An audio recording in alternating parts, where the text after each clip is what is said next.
रहा है।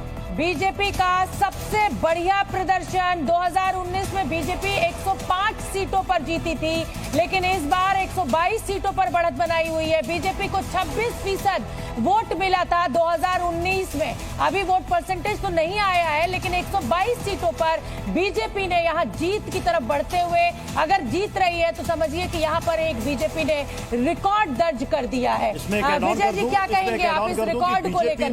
बीजेपी ने 149 सीटों पर उम्मीदवार उतारे थे और उसके हिसाब से 81% स्ट्राइक रेट, एक बड़ा स्ट्राइक रेट। और अब तक के महाराष्ट्र के पॉलिटिक्स में बीजेपी, जो अक्सर गठबंधन में लड़ाई होती है बड़ा भाई कौन छोटा भाई कौन, तो इस बार बड़े भाई ने परसेंटेज यहाँ पर विजय जी मिलना चाहिए। बिल्कुल देवेंद्र फडणवीस को उसका क्रेडिट देंगे आप। महाराष्ट्र अभी उन्होंने कहा बीजेपी के प्रवक्ता ने कि साहब जफर इस्लाम साहब ने कि आप ये देखिए कि मुख्यमंत्री को उप मुख्यमंत्री बना दिया गया, उसके बावजूद वो मेहनत करते रहे और जुटे रहे। ये बीजेपी की खासियत नहीं, बिल्कुल ठीक बात है। इसी तरह से उसको एनालाइज करना चाहिए। किसी भी पार्टी में आपको ये नहीं मिलेगा कि कोई मुख्यमंत्री उप मुख्यमंत्री बनकर भी नाराज ना हो और पार्टी के साथ लगा रहे। जो 122 सीटों की परफॉर्मेंस अभी भारतीय जनता पार्टी की दिख रही है, 2014 में भी 122 सीटें मिली थी, फिर 119 में 2019 में कम हो गई, उनकी 105 सीटें हो गई। लोकसभा में गड़बड़ रहा था प्रदर्शन। हाँ, लेकिन अभी 2024 का लोकसभा की परफॉर्मेंस खराब रही। शिंदे साहब के लिए ये तय हुआ, जैसे अभी चर्चा भी हुई कि शिंदे साहब ने तय कर दिया कि विचार जो है महत्वपूर्ण है। उद्धव ठाकरे साहब ने बाला साहब के जो हिंदुत्व का विचार था उसको छोड़ दिया। और आप पिछला 2019 का चुनाव देखें तो कुल मिलाकर शिवसेना को 56 सीटें मिली थी।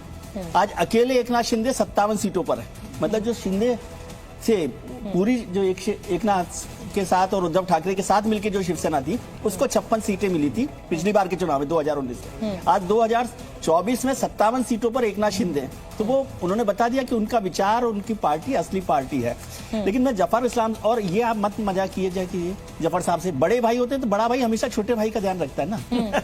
आप उसको अलग तरीके से लेते, बड़े भाई का काम होता है। बड़ा अच्छा मुद्दा यहाँ पर विजय जी ने उठा दिया है कि बड़ा भाई छोटे भाई का हमेशा ध्यान रखता है। और तब जब इतनी बड़ी सफलता आपको मिल रही है महाराष्ट्र में, तो क्या बड़ा दिल दिखाते हुए एकनाथ शिंदे मुख्यमंत्री बनाएंगे उनको आप?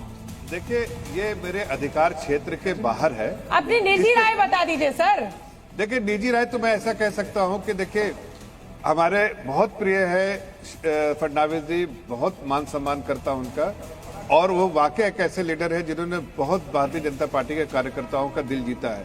लेकिन वो एक सबसे पहले एक पार्टी के कार्यकर्ता है और इसीलिए लीडरशिप जफर साहब आपको रोकना चाहेंगे। चुनाव में कई सारे बयान दिए गए। देवेंद्र फडणवीस की तरफ से एक बयान दिया गया था, काफी वायरल हुआ था, काफी चर्चा में आता। वो बयान सुनाते हैं। उभरे इस चुनाव में, सुन लेते हैं उनके बयानों को।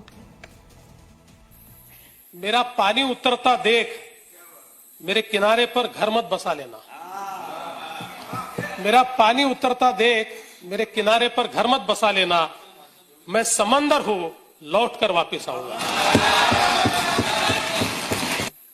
मेरा पानी उतरता देख मेरे किनारे पर घर मत बसा लेना।